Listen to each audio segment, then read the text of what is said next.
তো বন্ধুরা, আপনারা সবাই জানেন যে জন্ম সার্টিফিকেট খুবই গুরুত্বপূর্ণ একটি সার্টিফিকেট। এখন বর্তমানে বিভিন্ন জায়গায়, মোটামুটি বলতে পারেন প্রায় সমস্ত জায়গায় জন্ম সার্টিফিকেট একটি গুরুত্বপূর্ণ ভূমিকা পালন করে। তো সেই জন্য এখনও পর্যন্ত যদি আপনার কাছে জন্ম সার্টিফিকেট না থেকে থাকে, এখন আর কোনো রকম চিন্তা করার দরকার নেই। এখন অনলাইন থেকে আপনি জন্ম সার্টিফিকেটের জন্য খুব সহজে আবেদন করতে পারবেন এবং অনলাইন থেকেই আপনি জন্ম সার্টিফিকেট ডাউনলোড কিন্তু করতে পারবেন। আপনার বয়স যদি 1 থেকে 100 বছরের মধ্যে আপনার বয়স হয়ে থাকে, আপনার বয়স 1 বছর, 2 বছর, 5 বছর, 10 বছর, 20 বছর, 30 বছর, 40 বছর, 50 বছর, 1 থেকে 100 বছরের মধ্যে আপনার যদি বয়স হয়ে থাকে, সেক্ষেত্রেও খুব সহজে আপনি অনলাইন থেকে জন্ম সার্টিফিকেটের জন্য আবেদন করতে পারবেন এবং অনলাইন থেকেই আপনি সার্টিফিকেট ডাউনলোড করতে পারবেন। এবং জন্ম সার্টিফিকেট আবেদন করার পর ওই মোটামুটি 5 থেকে 7 দিনের মধ্যে আপনার সার্টিফিকেটটা কিন্তু অ্যাপ্রুভ করে দেওয়া হচ্ছে এবং অ্যাপ্রুভ হয়ে যাওয়ার পর অনলাইন থেকে আপনি সার্টিফিকেটটা ডাউনলোড করে বিভিন্ন কাজে ইউজ করতে পারবেন। তো সেই জন্য আজকে ভিডিওতে আপনাকে দেখিয়ে দেবো যে বর্তমানে আপনি জন্ম সার্টিফিকেটের জন্য কীভাবে আপনি অনলাইন আবেদন করবেন, আবেদন করতে কী কী ডকুমেন্টস লাগবে, কীভাবে স্ট্যাটাস চেক করবেন, কীভাবে আপনি সার্টিফিকেট অনলাইন থেকে ডাউনলোড করবেন, তার স্টেপ বাই স্টেপ প্রসেস কিন্তু এই ভিডিওতে আপনাকে দেখিয়ে দেবো। এবং এই অনলাইন আবেদন করতে খুব বেশি সময় লাগবে না, ওই মোটামুটি 5 থেকে 10 মিনিটের মধ্যে আপনি খুব সহজে অনলাইন আবেদন করতে পারবেন। কীভাবে করবেন সেটা দেখার জন্য ভিডিওটা প্রথম থেকে শেষ পর্যন্ত অবশ্যই দেখবেন মনোযোগ সহকারে। এবং আমাদের চ্যানেলে প্রথমবার ভিজিট করে থাকলে আমাদের চ্যানেলটিকে সাবস্ক্রাইব করে রাখুন এবং পাশে থেকে বেল আইকনটিকে অবশ্যই প্রেস করে রাখুন। তো চলুন আজকে ভিডিওটা শুরু করা যাক। তো সর্বপ্রথম এই অফিসিয়াল অফিসে চলে আসবেন, জন্ম মৃত্যু তথ্য এই যে অফিসিয়াল অফিসে চলে আসবেন, এর লিঙ্ক ভিডিও ডিসক্রিপশনে প্রোভাইড করে দেবো, সেখান থেকে ডাইরেক্ট এখানে চলে আসবেন। চলে আসার পর সিটিজেন সার্ভিস অপশান ক্লিক করে বার্থ অপশান ক্লিক করে এখানে কী করবেন, এখানে দেখতে পাচ্ছেন নিচে আসবেন, নিচে আসার পর এখানে ডিলে বার্থ রেজিস্ট্রেশন এই অপশানে ক্লিক করবেন। এই অপশানে ক্লিক করে দেওয়ার সঙ্গে সঙ্গে নেক্সট পেজ আপনার সামনে এইভাবে ওপেন হয়ে গেল। এরপর আপনার মোবাইল নাম্বার বসাবেন, বসিয়ে এখানে গেট ওটিপি বাটনে ক্লিক করে দেওয়ার সঙ্গে সঙ্গে মোবাইল নাম্বারে একটা ওটিপি যাবে। সেই ওটিপিটা বসিয়ে এখানে সাবমিট ওটিপি অপশানে ক্লিক করবেন। সাবমিট ওটিপি অপশানে ক্লিক করে দেওয়ার সঙ্গে সঙ্গে আপনার ওটিপিটা কিন্তু ভেরিফাই হয়ে যাবে। ওটিপিটা ভেরিফাই হয়ে যাওয়ার পর তারপর নেক্সট পেজে কিন্তু আপনাকে নিয়ে চলে যাওয়া হবে। তো এখানে ওটিপিটা সঠিকভাবে বসিয়ে দেওয়ার পর সাবমিট ওটিপি বাটনে ক্লিক করে দেওয়ার সঙ্গে সঙ্গে দেখতে পাচ্ছেন যে রেজিস্ট্রেশন পেজ কিন্তু আপনার সামনে এইভাবে ওপেন হয়ে গেল। এরপর আপনি কী করবেন, এরপর কিন্তু এখানে বলা হয়েছে যে এখানে আইনগত তথ্য, এখানে শিশুর ডিটেলস, অর্থাৎ আপনি যার নামে আবেদন করছেন তার কিছু ডিটেলস আপনাকে বসাতে হবে। প্রথম কিন্তু ডেট অফ বার্থ, এখানে ডেট অফ বার্থটা সঠিকভাবে বসিয়ে নেবেন। এবারে যদি আপনি নিজের নামে আপনি আবেদন করে থাকেন, সেক্ষেত্রে আপনার ডেট অফ বার্থটা সঠিকভাবে বসিয়ে দেবেন। বসিয়ে দেওয়ার পর তারপর আপনি কী করবেন, তারপর কিন্তু এখানে যে জেন্ডারটা আপনাকে সিলেক্ট করতে হবে। প্রথমে এখানে আপনার যে ডেট অফ বার্থটা সঠিকভাবে কিন্তু আপনাকে বসাতে হবে, ঠিক আছে? সঠিকভাবে ডেট অফ বার্থটা সিলেক্ট করে নেবেন। করে নেওয়ার পর তারপর আপনি কী করবেন, এখানে জেন্ডার, এখানে মেল বা ফিমেল জেন্ডারটা আপনি সিলেক্ট করবেন, ঠিক আছে? এখানে সিলেক্ট করে নেওয়ার পর তারপর আপনি কী করবেন, এখানে ফার্স্ট নেম বসিয়ে দেবেন, তারপরে মিডিল নেম আপনি বসিয়ে দেবেন। বসিয়ে দেওয়ার পর তারপর লাস্ট নেম, এখানে কিন্তু আপনার নামগুলি একে একে সঠিকভাবে বসিয়ে দেবেন। First name, middle name, last name বসিয়ে দেবেন। বসিয়ে দেওয়ার পর তারপর এখানে বলা হয়েছে যে প্রেগনেন্সি, এখানে সিঙ্গেল না টুইন্স, অর্থাৎ যখন আপনি জন্মগ্রহণ করেছিলেন তখন আপনি সিঙ্গেল হয়েছিলেন না টুইন্স হয়েছিলেন, যমজ হয়েছিলেন, সেটা আপনি এখানে সিলেক্ট করবেন। করে দেওয়ার পর তারপরে জন্মের স্থান, কোথায় আপনি হয়েছিলেন, জন্ম কোথায় হয়েছিলেন, আপনি হসপিটালে হয়েছিলেন না বাড়িতে হয়েছিলেন, যেটা হয়ে থাকে সেটা আপনি এখান থেকে সিলেক্ট কিন্তু করবেন। যদি হসপিটাল হয়ে থাকে সেক্ষেত্রে হসপিটালের যেখানে হয়েছেন তার অ্যাড্রেসটা সিলেক্ট করতে হবে। যদি ঘরে হয়ে থাকে, হোমে হয়ে থাকে, সেক্ষেত্রে আপনি হোম সিলেক্ট করে পুরো বাড়ির অ্যাড্রেসটা আপনাকে সঠিকভাবে সিলেক্ট কিন্তু করে নিতে হবে। এবার যদি হসপিটাল সিলেক্ট করে থাকেন, সেক্ষেত্রে কিন্তু এখানে যে স্টেট সিলেক্ট করবেন, করে দেওয়ার পর ডিস্ট্রিক্ট সিলেক্ট করবেন, করে দেওয়ার পর ব্লক বা মিউনিসিপ্যালিটি এখান থেকে সিলেক্ট করবেন। করে দেওয়ার পর ব্লক সিলেক্ট করে থাকলে ব্লকের নামটা সিলেক্ট করবেন। এরপর পঞ্চায়েত সিলেক্ট করবেন। করে দেওয়ার পর এখানে হসপিটাল টাইপটা এখান থেকে সিলেক্ট করবেন। করে দেওয়ার পর সেই হসপিটাল নামটা এখানে সঠিকভাবে সিলেক্ট কিন্তু করে নেবেন, ঠিক আছে? এরা সিলেক্ট হয়ে যাওয়ার পর তারপর আপনি কী করবেন, তারপর এখানে নিচের অপশানে বলা হয়েছে যেখানে পিতার তথ্য, অর্থাৎ আপনার বাবার ডিটেলস কিন্তু আপনাকে বসাতে হবে। সেই জন্য আপনি কী করবেন, এখানে কিন্তু আপনার বাবার ফার্স্ট নেম বসিয়ে নেবেন এবং বাবার মিডিল নেম বসিয়ে নেবেন এবং আপনার বাবার কিন্তু লাস্ট নেমটা সঠিকভাবে বসিয়ে নেবেন। এরপর যদি ইমেল আইডি থেকে দেখি ইমেল আইডি বসাবেন, তারপরে মোবাইল নাম্বার বসাবেন। বসিয়ে দেওয়ার পর একটি ডকুমেন্টস আপনাকে সিলেক্ট করতে হবে, আইডি কার্ড সিলেক্ট করতে হবে। তো সেক্ষেত্রে এখানে আধার সিলেক্ট করবেন। করে দেওয়ার পর আপনার বাবার এখানে আধার কার্ড সিলেক্ট করে এখানে আধার নাম্বারটা কিন্তু আপনাকে বসাতে হবে। সেই জন্য এখানে আধার কার্ড সিলেক্ট করবেন। করে দেওয়ার পর এখানে আধার কার্ডের নাম্বারটা বসিয়ে সেই আধার কার্ডটি আপলোড কিন্তু করে দেবেন। 250 কেবির মধ্যে উভয় পাশ কিন্তু আধার কার্ডটি আপলোড করে দেবেন। করে দেওয়ার পর মায়ের ডিটেলস বসাতে হবে। তো সেক্ষেত্রে আপনার মায়ের first name, middle name, last name বসিয়ে দেবেন। বসিয়ে দেওয়ার পর মোবাইল নাম্বার, তারপরে এখানে আইডি কার্ডের জায়গায় আধার কার্ড সিলেক্ট করতে পারেন। করে দেওয়ার পর সেই আধার কার্ড নাম্বারটা বসিয়ে দেবেন এবং সেই আধার কার্ডটা আপলোড কিন্তু করে দেবেন। এবারে বলা আছে মাতৃমা আইডি কার্ড যদি থেকে থাকে সেক্ষেত্রে তার নাম্বার বসাবেন, যদি না থেকে থাকে ছেড়ে দেবেন। তারপর এখানে বলা হয়েছে যে শিশুর জন্মের সময় মায়ের ঠিকানা, এবার শিশু অর্থাৎ যে আপনি যখন জন্মগ্রহণ করেছিলেন তখন আপনার মায়ের ঠিকানা অ্যাড্রেসটা কোথায় ছিল সেটা আপনি এখান থেকে বসিয়ে নেবেন। এখান থেকে আপনি কিন্তু হাউস নাম্বার বসিয়ে নেবেন, বসিয়ে নেওয়ার পর পোস্ট বই বসিয়ে নেবেন, পিন বসিয়ে নেবেন, বসিয়ে নেওয়ার পর স্টেট, ডিস্ট্রিক্ট এখানে বসিয়ে নেবেন। বসিয়ে নেওয়ার পর তারপর আপনি কিন্তু ব্লকের নামটা কিন্তু সিলেক্ট করবেন। করে দেওয়ার পর তারপরে পোস্ট অফিস, পঞ্চায়েত একে একে সমস্ত ডিটেলস কিন্তু এখানে বসিয়ে নেবেন। বসিয়ে নেওয়ার পর তারপরে আপনি কী করবেন, তারপরে এখানে সমস্ত অ্যাড্রেসটা সঠিকভাবে বসাবেন। বসিয়ে দেওয়ার পর এখানে বলা হয়েছে যে মায়ের স্থায়ী ঠিকানা, এরপরে বলা হয়েছে মায়ের স্থায়ী ঠিকানা। এবার যদি উপরে যে অ্যাড্রেসটা বসালেন এটাই যদি আপনার স্থায়ী ঠিকানা হয় আপনার মায়ের, সেক্ষেত্রে এখানে ঠিক চিহ্ন মারবেন। ঠিক চিহ্ন মেরে দেওয়ার সঙ্গে সঙ্গে এখানে কিন্তু অটোমেটিক অ্যাড্রেসটা চলে এলো।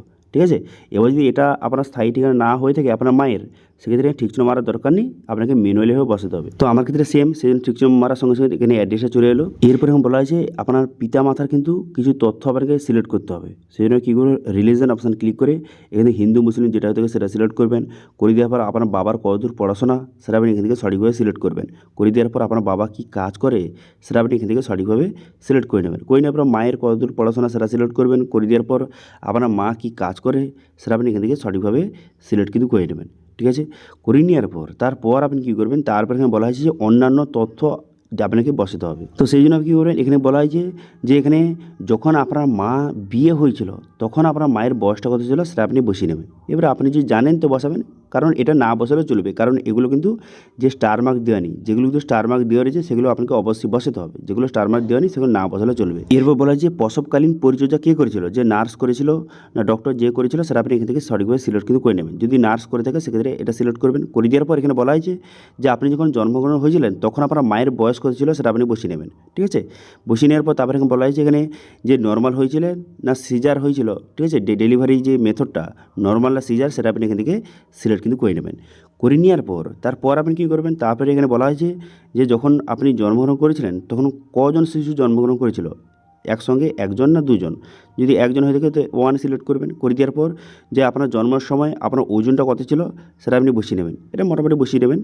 বসিয়ে নেওয়ার পর তারপরে এখানে ডিউরেশান, প্রেগনেন্ট উইক, যে প্রেগনেন্সি এটা কত সপ্তাহে সেটা আপনি এখান থেকে বসিয়ে নেবেন। ঠিক আছে, সঠিকভাবে বসিয়ে নেবেন। দেখুন যেগুলো কিন্তু রেস্টার দেওয়া রয়েছে, স্টার মার্ক দেওয়া রয়েছে সেগুলো আপনাকে বসাতে হবে, যেগুলো স্টার মার্ক দেওয়া নেই সেগুলো না বসালেও চলবে। ঠিক আছে, এরপরে কিন্তু খুবই গুরুত্বপূর্ণ আপনাকে ডকুমেন্টস আপলোড করতে হবে। দেখতে পাচ্ছেন এখানে টোটাল কিন্তু 4টি ডকুমেন্টস আপনাকে আপলোড করতে হবে। প্রথম ফর্ম 1 আপনাকে আপলোড করতে হবে, তারপরে চালান কপি আপনাকে আপলোড করতে হবে, তারপরে পারমিশন সার্টিফিকেট আপনার আপলোড করতে হবে, এবং এখানে ডক্টরের কাছ থেকে সার্টিফিকেট অথবা ডিসচার্জ সার্টিফিকেট আপনাকে আপলোড করতে হবে। এই 4টি ডকুমেন্টস আপলোড করতে হবে। এবার আপনি একে একে বলে দিই এগুলো কোথায় পাবেন। দেখুন সর্বপ্রথম বলে দিই যে ফর্ম 1 এটা আপনি কোথায় পাবেন। তো সেই জন্য আপনি কী করবেন, এখানে গুগলে আসবেন। গুগলে আসার পর এখানে সার্চ করবেন যে টপ গাইড লিখে সার্চ করবেন। করে দেওয়ার পর তারপরে আমাদের কিন্তু ওয়েবসাইটটা ওপেন হয়ে যাবে আপনার সামনে। তারপরে এখানে ক্লিক করে দেওয়ার সঙ্গে সঙ্গে দেখতে পাচ্ছেন ওয়েবসাইটটা কিন্তু আপনার সামনে এইভাবে ওপেন হয়ে গেলো। এই লিঙ্ক কিন্তু ভিডিও ডিসক্রিপশনে আমি প্রোভাইড করে দেবো আপনাদের সুবিধার্থে।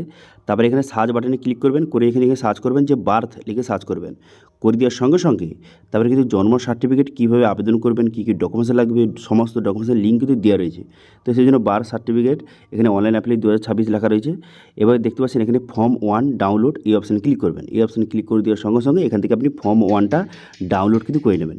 ডাউনলোড করে নেওয়ার পর তারপরে কিন্তু যেগুলো আপনি এখানে ফিল আপ করলেন অনলাইনে সেম জিনিসগুলি কিন্তু এখানে ফিল আপ করতে হবে। সেম একই জিনিসগুলি ফিল আপ করে বাবা মার সিগনেচার এবং নিচে কিন্তু আপনার সিগনেচার করে নেবেন সঠিকভাবে। এবারে একটু অফিসারে কিন্তু একটা যে সিগনেচার করতে হবে। কি অফিসারের, দেখুন বর্তমানে কিন্তু প্রতিটা ব্লকে বার্থ এবং ডেথ যে সার্টিফিকেট ইস্যু করা একজন অফিসার কিন্তু থেকে থাকে। এবার আপনি কী করবেন, আপনি বিডিও অফিসে যাবেন, সেখানে যাওয়ার পর তার সঙ্গে যোগাযোগ করবেন। যোগাযোগ করে কিন্তু তার একটা সিগনেচার কিন্তু এখানে করে নিয়ে আসতে হবে। তারপরে কিন্তু আপনি সেই ফর্মটা এখানে আপলোড কিন্তু করে দেবেন। ঠিক আছে, এরপর চালান কপি কাটতে হবে, 10 টাকার একটি চালান কপি কাটতে হবে। সেটা কোথা থেকে কাটবেন, সেটা সেই জন্য কিন্তু আপনি গুগলে সার্চ করবেন যে এখানে গ্রিপস যে পোর্টাল রয়েছে, ঠিক আছে, ওয়েস্ট বেঙ্গল যে গ্রিপস 2.0 যে পোর্টাল রয়েছে এখানে চলে আসবেন। এর লিঙ্ক ভিডিও ডিসক্রিপশনে প্রোভাইড করে দেবো। এখানে চলে আসার পর তারপর আপনি কী করবেন, এখানে পে নাও বলে একটা অপশান রয়েছে, এই অপশান কিন্তু আপনাকে ক্লিক করতে হবে। এই যে পে নাও অপশানে ক্লিক করে দেওয়ার পর তারপর কিন্তু নেক্সট পেজ কিন্তু আপনার সামনে ওপেন হয়ে যাবে। তারপর আপনি কী করবেন, এখানে কিন্তু আপনার মোবাইল নাম্বার বসিয়ে এখানে গেট ওটিপি বাটনে ক্লিক করে আপনার মোবাইল নাম্বার ওটিপি যাবে। সেই ওটিপিটা বসিয়ে এখানে 10 টাকার চালান কপি আপনি কেটে নেবেন। ডিলে বার্থ রেজিস্ট্রেশনের জন্য 10 টাকার একটি চালান কপি আপনাকে কাটতে হবে। এবার এটা আপনি খুব সহজে কেটে নেবেন। এবার যদি কোনো সমস্যা হয়ে থাকে অবশ্যই কমেন্ট করুন, আমি কিন্তু নেক্সট ভিডিওতে আপনাকে দেখিয়ে দেবো। ঠিক আছে, তো 10 টাকার চালান কপি আপলোড করে দেবেন কেটে। তারপর আপনি কী করবেন, এখানে পারমিশন সার্টিফিকেট আপনাকে যে আপলোড করতে হবে এবং তার নাম্বারটা আপনাকে বসাতে হবে। এবার এই পারমিশন সার্টিফিকেট কোথায় পাবেন, এর জন্য কিন্তু আপনাকে অনলাইন আবেদন করতে হবে। তো সেই জন্য আপনি কী করবেন, এই যে পারমিশন সার্টিফিকেট এটা কিন্তু যে ই ডিস্ট্রিক্ট যে পোর্টাল রয়েছে সেখানে গিয়ে কিন্তু আপনাকে আবেদন করতে হবে। তো সেই জন্য আপনি কী করবেন, এখানে পারমিশন সার্টিফিকেট এই অপশানে ক্লিক করবেন। করে দেওয়ার পর এখানে পারমিশন সার্টিফিকেট কীভাবে আপনি আবেদন করবেন, কী কী ডকুমেন্টস লাগবে, সমস্ত ডিটেলস কিন্তু এখানে বলে দেওয়া হয়েছে। ঠিক আছে, বর্তমানে যে পশ্চিমবঙ্গের যে ই ডিস্ট্রিক্ট পোর্টাল রয়েছে সেখানে গিয়ে কিন্তু পারমিশন সার্টিফিকেটের জন্য আপনাকে অনলাইন আবেদন করতে হবে। এবার এই পারমিশন সার্টিফিকেট কীভাবে আপনি অনলাইন আবেদন করবেন এটা নিয়ে ভিডিও চলে, এটাও কিন্তু অবশ্যই কমেন্ট করে জানাবেন। আপনাদের নেক্সট ভিডিওতে আপনাদের দেখিয়ে দেবো কীভাবে আপনি পারমিশন সার্টিফিকেট আপনি অনলাইন আবেদন করবেন। এবার সেই পারমিশন সার্টিফিকেট নাম্বারটা এখানে সঠিক বসিয়ে দেবেন। বসিয়ে দেওয়ার পর এরপর এখানে বলা হয়েছে যে আপলোড ডিসচার্জ সার্টিফিকেট অথবা ডক্টরের কাছ থেকে একটি সার্টিফিকেট নিয়ে আসতে হবে। এবার আপনার কাছে ডিসচার্জ সার্টিফিকেট থেকে সেটা আপলোড করে দেবেন, অথবা যে কোনো ডক্টরের কাছ থেকে গিয়ে একটি সার্টিফিকেট নিয়ে আসতে হবে। সেখানে আপনার সমস্ত ডিটেলস থাকবে এবং আপনি কবে জন্মগ্রহণ করেছেন সেগুলো কিন্তু থাকবে। ঠিক আছে, সেই সার্টিফিকেটটা আপনি আপলোড কিন্তু করে দিতে হবে। করে দেওয়ার পর তারপর আপনি কী করবেন, তারপর কিন্তু এখানে সাবমিট বাটনে ক্লিক করবেন। সাবমিট বাটনে ক্লিক করে দেওয়ার সঙ্গে সঙ্গে আপনার অ্যাপ্লিকেশনটা সাকসেসফুলিভাবে সাবমিট হয়ে যাবে এবং একটি অ্যাকনলেজমেন্ট নাম্বার কিন্তু আপনাকে প্রোভাইড করবে। ঠিক আছে, সেই নাম্বারটি দিয়ে আপনি পরবর্তী সময় স্ট্যাটাস চেক করতে পারবেন এবং সার্টিফিকেট ডাউনলোড করতে পারবেন। ঠিক আছে, তো সেই জন্য সার্টিফিকেট ডাউনলোড করার জন্য এবং স্ট্যাটাস চেক করার জন্য আপনি কী করবেন, হোম পেজে চলে আসার পর সিটিজেন সার্ভিস অপশানে ক্লিক করে বার্থ অপশানে ক্লিক করে এখানে ট্র্যাক অ্যাপ্লিকেশান এই অপশানে ক্লিক করবেন। এই অপশানে ক্লিক করে দেওয়ার সঙ্গে সঙ্গে তারপরে যে অ্যাকনলেজমেন্ট নাম্বার প্রোভাইড করেছিল সেটা বসাবেন। তারপরে আপনার ডেট অফ বার্থটা বসিয়ে এখানে কিন্তু আপনি সাবমিট বাটনে ক্লিক করবেন। সাবমিট বাটনে ক্লিক করে দেওয়ার সঙ্গে সঙ্গে আপনার এখানে স্ট্যাটাসটা শো হয়ে যাবে। প্রথম কিন্তু পেন্ডিং থাকবে, তারপরে যখন অ্যাপ্রুভ হয়ে যাবে তখন কিন্তু এখানে সার্টিফিকেট নাম্বারটা আপনাকে প্রোভাইড করে দেওয়া হবে। তারপর আপনি কী করবেন, এখানে ডাউনলোড সার্টিফিকেট অপশানে ক্লিক করে এখানে অ্যাকনলেজমেন্ট নাম্বার অথবা যে সার্টিফিকেট নাম্বার আপনাকে প্রোভাইড করেছিল সেটা বসিয়ে আপনি খুব সহজে অনলাইন থেকেই যে জন্ম সার্টিফিকেটটা ডাউনলোড কিন্তু করতে পারবেন। ঠিক আছে, তো এইভাবে বর্তমানে কিন্তু জন্ম সার্টিফিকেটের জন্য আপনি এইভাবে অনলাইন আবেদন করতে পারেন এবং জন্ম সার্টিফিকেট এইভাবে আপনি অনলাইন থেকে ডাউনলোড কিন্তু করতে পারেন। ঠিক আছে, এবার এখানে ফর্ম 1 অথবা চালান কপি অথবা যে পারমিশন সার্টিফিকেট এগুলো কীভাবে বানাবেন এগুলো নিয়ে যদি বিস্তারিত ভিডিও চান অবশ্যই কিন্তু কমেন্ট করে জানাবেন। আপনার নেক্সট ভিডিওতে কীভাবে পারমিশন সার্টিফিকেটের জন্য আবেদন করবেন, কীভাবে সার্টিফিকেট বানাবেন সেগুলো নিয়ে কিন্তু ভিডিও আনবো, সেই জন্য অবশ্যই কিন্তু কমেন্ট করে যাবেন। তো এই ছিল আজকে আপডেট। ভিডিও ভালো থাকলে ভিডিওকে লাইক করবেন এবং ভিডিও কিন্তু বন্ধুর সঙ্গে শেয়ার করে দেবেন এবং আমাদের চ্যানেলে প্রথমবার ভিজিট করে থাকলে আমাদের চ্যানেলটিকে সাবস্ক্রাইব করে রাখুন এবং পাশে থাকা বেল আইকনটিকে অবশ্যই প্রেস করে রাখুন। আজকে ভিডিওটা এই পর্যন্ত, দেখা হচ্ছে নেক্সট ভিডিওতে। Thank you.